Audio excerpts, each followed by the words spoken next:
Hello दोस्तों, स्वागत है आप सभी का हमारे यूट्यूब चैनल इंडियन क्लासे में। दोस्तों, अगर आप भी क्लास 12th में हैं और हिंदी बोर्ड एग्जाम 2024 की तैयारी कर रहे हैं तो आज के वीडियो आप सबके लिए बहुत ही इम्पोर्टेंट होने वाला है। क्योंकि दोस्तों आज की इस वीडियो में आप सबको दो महत्वपूर्ण कहानी का उद्देश्य बताएंगे, ठीक ना, जो कि 5 नंबर का टॉपिक होता है। आप सबको ज़्यादा नहीं याद करना है, केवल दो कहानी का उद्देश्य आप सबको याद करना है। पहला है पंचलाइट, दूसरा है बहादुर, ठीक ना।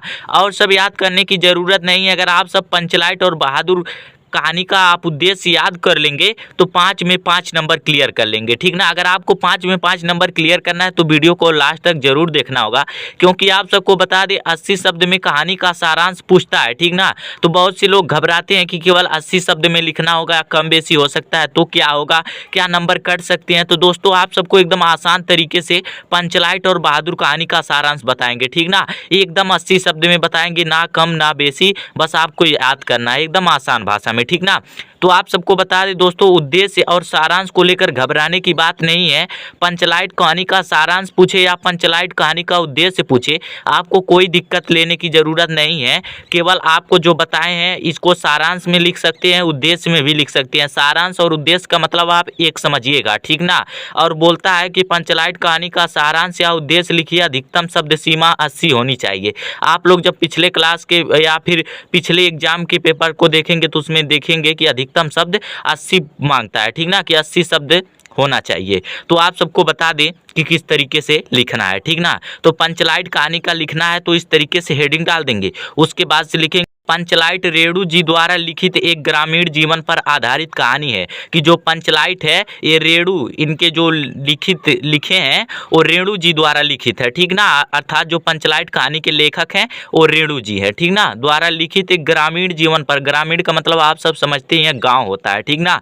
तो जो रेणु जी द्वारा पंचलाइट कहानी लिखा गया है वो ग्रामीण या अर्थात गाँव के जीवन पर आधारित कहानी है, ठीक ना। पंचलाइट का अर्थ है पेट्रोमैक्स अथवा गैस की लालटेन। जो पंचलाइट का अर्थ है, बहुत लोग घबराते हैं कि पंचलाइट का मतलब क्या होता है, तो आप सबको बता दें पंचलाइट का अर्थ पेट्रोमैक्स होता है। आप सोचेंगे पेट्रोमैक्स क्या, तो पेट्रोमैक्स को हम गैस की लालटेन को ही पेट्रोमैक्स कहते हैं। पहले जैसे आजकल तो डिजिटल जमाना आ गया है, एलईडी का प्रयोग किया जा रहा है, लेकिन पहले की लालटेन का प्रयोग किया जाता था, ठीक ना, तो उसी को कहते हैं। तो पंचलाइट का अर्थ हो गया पेट्रोमैक्स समझिए या फिर गैस की लालटेन समझिए, ठीक ना, जो पहले लालटेन का प्रयोग होता था। गोधन को सिनेमा का गाना गाने पर गांव के लोगों ने उसका हुक्का पानी बंद कर दिया। ये गोधन एक लड़के का नाम है, तो ये लड़का कोई गाना गा दिया, ठीक ना। हो सकता है थोड़ा गलत गाना हो सकता है, ठीक ना। तो गाना गाया तो लोगों ने, गाँव के जो लोग थे उसका हुक्का पानी का मतलब खाना पीना बंद कर दिया उसका। वो गाना कुछ गलत रहा होगा इसीलिए ना बंद कर दिए होंगे, उसका हुक्का पानी अर्थात खाना पीना बंद कर दिए, ठीक ना। गोधन के निकटवर्ती महतो टोली के लोग बाजार से पंचलाइट लाए। कि गोधन, जो गोधन लड़का है उसके निकटवर्ती, गोधन जिस गांव में रहता है उस गांव के निकटवर्ती, ठीक ना, गांव के पास दूसरा गांव भी होता है तो उसे निकटवर्ती बोला जाता है। महतो टोली के लोग, जैसे मान लीजिए टीम हो गया, इंडिया टीम हो गया, पाकिस्तान टीम हो गया, उसी प्रकार से जो गोधन के निकटवर्ती जो नज़दीकी गांव था उसे महतो टोली बोला जाता था, ठीक ना। गोधन के निकटवर्ती महतो टोली के लोग बाजार से पंचलाइट लाए। कि जो महतो टोली के लोग थे पंचलाइट अर्थात गैस की लालटेन लाए, लेकिन उसमें से किसी को भी जलाना नहीं आता है। यहाँ पे ही अच्छी कहानी, यहाँ से मजा आता है कि लेकिन उनमें से कोई जलाना नहीं जानता। लालटेन खरीद के लाए, पेट्रोमैक्स खरीद के लाए, लेकिन महतो टोली के गांव में जितने लोग रहते हैं किसी को गैस की लालटेन जलाने नहीं आता, ठीक ना। केवल गोधन को ही जलाना आता है। गोधन जो लड़का है जो भोजपुरी कह लीजिए गाना या फिर कोई गलत गाना गाया तो उसका हुक्का पानी बंद कर दिया था, तो उस वही केवल जला पाता था पेट्रोमैक्स। महतो टोली के लोग, गांव में जितने भी लोग थे कोई नहीं जला पाता था, केवल गोधन ही जला पाता था।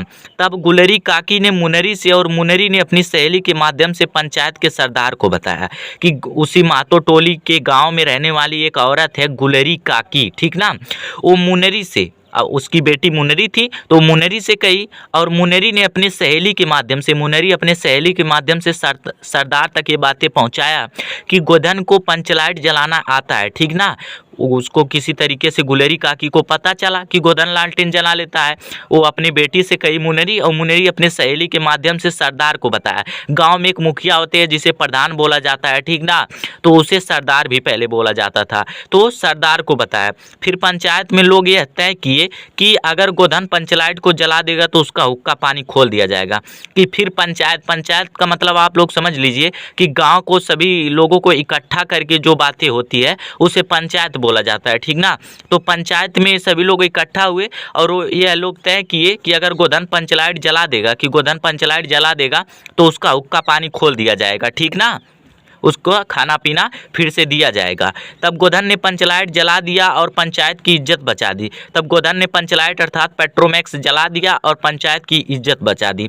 इस कहानी के माध्यम से रेणु जी अप्रत्यक्ष रूप से प्रेरणा दी है कि इस कहानी के माध्यम से रेणु जी जो है अप्रत्यक्ष रूप से प्रेरणा दी है। तो दोस्तों केवल आप सबको इतना ही याद करना होगा। बहुत से लोग इसमें सोचेंगे कि आप बहुत बड़ा बता दिए, इतना नहीं याद करना है, कैसे याद होगा। तो मेरे भाई 5 नंबर का टॉपिक है, आपको कम से कम एक पेज में लिखना है, एक पेज ही 80 शब्द में लगभग होगा, ठीक ना। तो आप सबको एकदम आसान भाषा में बताएं और कम शब्दों में बताएं। अगर आप लोग सोचते हैं इससे कम लिखने पर मिल जाएगा नंबर, तो मेरे भाई कभी नहीं मिलेगा। अगर कम लिखेंगे तो आपका कुछ ना कुछ नंबर कट जाएगा, ठीक ना। उसके बाद से आप सबको बहादुर कहानी का सारांश बता दे, ठीक ना। बहादुर कहानी का सारांश केवल आप सबको बताया ना, केवल 2 याद करना, एक पंचलाइट कहानी का सारांश, एक बहादुर कहानी का सारांश। और सारांश देखने को मिले या फिर उद्देश्य देखने को मिले, घबराने की बिल्कुल जरूरत नहीं है। अधिकतम शब्द सीमा 80 होनी चाहिए, ठीक ना। यहाँ पे अधिकतम गलत लिख दिए हैं। यहाँ पे लिखना है अमरकांत जी द्वारा लिखित बहादुर कहानी है, कि जो बहादुर कहानी लिखा गया है वो अमरकांत जी द्वारा लिखा गया है। ये लेखक हैं बहादुर कहानी के, ठीक ना। अमरकांत जी द्वारा लिखित एक कहानी है। बहादुर नेपाल का 12 से 13 वर्षीय एक बालक है। ये बहादुर कहानी से ही ये पाठ का नाम शुरू हुआ है। बहादुर ये जो है नेपाल का 12 से 13 वर्षीय एक बालक है। इसका उम्र जो है 12 से 13 वर्ष है और नेपाल का रहने वाला है, ठीक ना। जो इस कहानी का नायक है, जो बहादुर कहानी लिखा गया है, इस कहानी का नायक है। जैसे फिल्मों में नायक होते हैं, नायक खलनायक, उसी प्रकार से ये बहादुर कहानी का नायक है। जो अपने माता पिता के दुर्व्यवहार से तंग आकर घर से शहर आता है, कि जो अपनी माता पिता से, जो बहादुर लड़का है वो अपनी माता पिता से तंग आकर, जैसे लोग क्या होते हैं ना, अपने माता पिता की बातों को सहन नहीं करते हैं, उनसे तंग आ जाते हैं, तो उसी प्रकार से बहादुर लड़का जो है वो अपने माता पिता के दुर्व्यवहार से, अर्थात उनके माता पिता कुछ बोले होंगे, कुछ डांटे होंगे या फिर मारे होंगे, तो क्या होगा, तंग आकर अर्थात गुस्सा में आकर घर से शहर आता है। कि नेपाल का रहने वाला है और गांव में रहने वाला है, वहां से गांव को छोड़कर शहर चला जाता है, माता पिता को छोड़ देता है और वहां पर निर्मला के परिवार में नौकरी करने लगता है। केवल 2 ही लोग नायक हैं, एक है बहादुर, ये जो कि कहानी का नायक है, और उसमें केवल एक और निर्मला है, ठीक ना। ये भी इसको नायक मान सकते हैं कि कुछ ज़्यादा वर्णन किया गया है इसका। तो वहाँ पर निर्मला के परिवार में नौकरी करने लगता है। कोई लड़की का नाम है निर्मला, वो थोड़ा अमीर घराना से है, ठीक ना। तो उसी के घर ये आकर नौकरी करने लगता है, ठीक ना। बहादुर निर्मला के घर के सभी कार्य बहुत ही अच्छी तरह से करता है। कि जो बहादुर लड़का है वो निर्मला के घर के सभी कार्य अच्छी तरीके से करता है। जितना भी कार्य था वो कार्य करता था, ठीक ना, अच्छी तरीके से करता था। निर्मला और उसके परिवार पहले तो अच्छा व्यवहार करते हैं। कि निर्मला और उसके परिवार अर्थात निर्मला के पति हो गए, बेटे हो गए, ठीक ना, वो उसके साथ अर्थात बहादुर के साथ अच्छा व्यवहार करते हैं, मतलब एक परिवार की तरह रखते हैं, ठीक ना। लेकिन कुछ समय बाद उसके साथ मारपीट गाली गलौज भी करते हैं। लेकिन जैसे जैसे कुछ समय बीत गया, उसके साथ साथ बदतमीजी करने लगे, गलत व्यवहार करने लगे, उसको मारने लगे, पीटने लगे, गाली भी देने लगे, गाली गलौज करने लगे। तो क्या किया, एक दिन निर्मला के पुत्र ने बहादुर को सुअर का बच्चा कह दिया। एक दिन निर्मला के पुत्र, जो निर्मला स्त्री है उसका पुत्र किशोरी नाम था, आप लोग याद कर सकते हैं, नहीं तो ऐसे भी लिख सकते हैं कि निर्मला के पुत्र किशोरी ने बहादुर को सुअर का बच्चा कह दिया। आप लोग सोच ही सकते हैं, सुअर का बच्चा कह दिया, जिससे बहादुर सहन नहीं कर पाया, ठीक ना। बहादुर इस बातों को सहन नहीं कर सका। जैसे किसी को कोई बात बोल दीजिए, सब लोग उस बातों को सहन नहीं कर पाते हैं, तो उसी प्रकार से गाली गलौज करते थे, लेकिन कोई दिक्कत नहीं पड़ने वाला था बहादुर को। लेकिन उसका बेटा सुअर का बच्चा कह दिया, इसलिए बहादुर को बहुत ज़्यादा दिक्कतें हुई और वहाँ से चल पड़ा। उस बातों को सहन नहीं कर पाया, बिल्कुल सहन नहीं कर पाया और घर छोड़कर चला जाता है।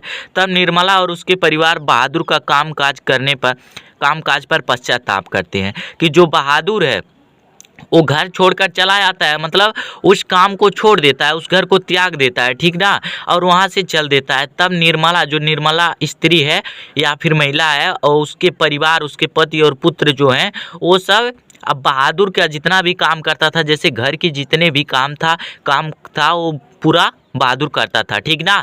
तो बहादुर के चले जाने पर अब सब काम इन्हीं लोग को करना पड़ रहा है, तो इसलिए उसके कार्य पर पश्चाताप करते हैं, ठीक ना, कि बहादुर इतना मेहनती था, पूरा कार्य करता था, हम लोग को आराम मिलता था, वो आराम नहीं मिलेगा, और कौन बहादुर की तरह करने वाला मिलेगा। वो तरह तरह की बातें उन लोगों के मन में आ रहा है, ठीक ना। तो इस प्रकार से दोस्तों एकदम लिखना है, ठीक ना। आप लोग देख सकते हैं कितना आसान भाषा में पंचलाइट कहानी का अर्थ बता दिए, बहादुर कहानी का अर्थ बता दिए। आप लोग को बताया ना मेरे भाई कि अगर आप सोचेंगे और कम शब्दों में याद करें तो उससे कम शब्दों में लिखेंगे तो नंबर कुछ कट सकता है। इसलिए आप सब कम शब्दों में नहीं बल्कि जितना बताएं उतना याद करने का प्रयास कीजिएगा, उतना लिखने का प्रयास कीजिएगा, क्योंकि आप सबको पता ही होगा कि बोर्ड एग्जाम का जो कॉपी मिलता है 30 पेज का रहता है, उसमें आप सबको लिखना ही रहता है, ठीक ना। और आप सबको और बता दें कि अगर आप छोटा छोटा लिखेंगे तो भरने का प्रयास नहीं कर पाएंगे, इसलिए आप जितना बताएं उतना याद कर लीजिएगा। ये नहीं कि एकदम शॉर्ट फॉर्म क्या है, ट्रिक क्या है, ट्रिक को अपनाएंगे हम और एकदम शॉर्ट फॉर्म में लिखेंगे और पूरा नंबर मिलेगा, तो बिल्कुल नहीं मिलेगा।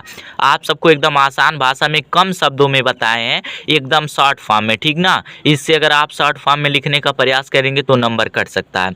तो दोस्तों उम्मीद करता हूँ ये वीडियो आप सबको पसंद आया। अगर वीडियो पसंद आया तो लाइक कर दीजिएगा, मेरे चैनल पर नए आए हो तो मेरे चैनल को सब्सक्राइब कर दीजिएगा, और ये वीडियो दोस्तों के पास शेयर जरूर कीजिएगा, क्योंकि बहुत ही महत्वपूर्ण वीडियो आज का था, ठीक ना।